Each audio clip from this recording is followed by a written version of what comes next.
ഇന്ന് October 4 7 OTT അപ്ഡേറ്റുകൾ വന്നിരിക്കുന്നു. ആദ്യത്തെ നിവിൻ പോളിയുടെ ജിയോ ഹോട്ട്സ്റ്റാറിൽ OTT റിലീസിന് ഒരുങ്ങുന്ന ഫാർമ സീരീസിന്റെ അപ്ഡേറ്റ് ആണ്.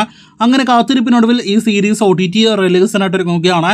ഇതിന് മുന്നത്തെ ഫാർമ അപ്ഡേറ്റിൽ പറഞ്ഞതുപോലെ ഈ ഒക്ടോബർ മാസം തന്നെ സീരീസ് OTT റിലീസാകും. ഒക്ടോബർ 24-ാം തീയതിയാണ് പാനന്തൻ ഭാഷകളിൽ ഈ ജിയോ ഹോട്ട്സ്റ്റാർ സീരീസ് OTT റിലീസിനായിട്ട് ഒരുങ്ങുന്നത്. ഒരു സർവൈവൽ സിനിമയായ ദി ലോസ്റ്റ് ബസ് ഇപ്പോഴത്തെ ആപ്പിൾ TV+ OTT പ്ലാറ്റ്ഫോമിൽ റിലീസായിരിക്കുന്നു. ഇംഗ്ലീഷ് ഭാഷയിൽ മാത്രമാണ് നിലവിൽ സിനിമ ലഭ്യമാക്കിയിരിക്കുന്നത്.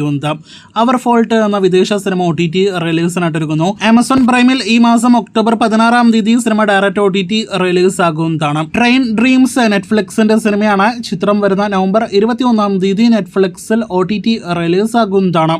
കഴിഞ്ഞ മാസം തിയേറ്ററുകളിലേക്ക് എത്തിയ തെലുഗു സിനിമയാണ് മിറൈ. സിനിമ തിയേറ്ററുകളിൽ വിജയിച്ച സിനിമയാണ്. ഈ തെലുഗു പാനന്തൻ സിനിമ ഇപ്പോഴത്തെ OTT റിലീസിനായിട്ട് ഒരുങ്ങുന്നു.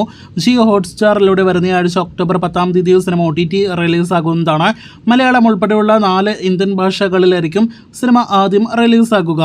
കാരണം വിനീത ശ്രീനിവാസന്റെ കരിയറിലെ ഏറ്റവും വലിയ ഡിസാസ്റ്ററായ സിനിമയാണല്ലോ. ഈ ബിഗ് ബഡ്ജറ്റ് വിദേശത്ത് ഷൂട്ട് ചെയ്ത സിനിമയുടെ OTT അവകാശങ്ങൾ ഇനിയും വിറ്റഴിച്ചിട്ടില്ല എന്നാണ് അറിയാനായിട്ട് കഴിഞ്ഞിരിക്കുന്നത്. എങ്കിൽ പോലും ആമസോൺ പ്രൈം അതല്ലെങ്കിൽ സോണി ലിവിലൂടെ സിനിമയുടെ OTT റിലീസ് ഈ മാസം അതല്ലെങ്കിൽ അടുത്ത മാസം നവംബറിൽ പ്രതീക്ഷിക്കുന്നു. വാർ 2 അങ്ങനെ OTT റിലീസിനായിട്ട് ഒരുങ്ങുകയാണ്.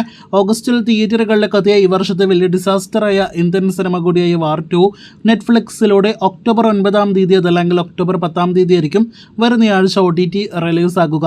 ഹിന്ദിക്ക് പുറമെ തമിഴ് തെലുഗു ഭാഷകളിൽ കൂടി സിനിമ ലഭ്യമാകും. കാത്തിരിക്കാം വാർ 2 ഒഫീഷ്യൽ പ്രഖ്യാപനത്തിനായിട്ട്.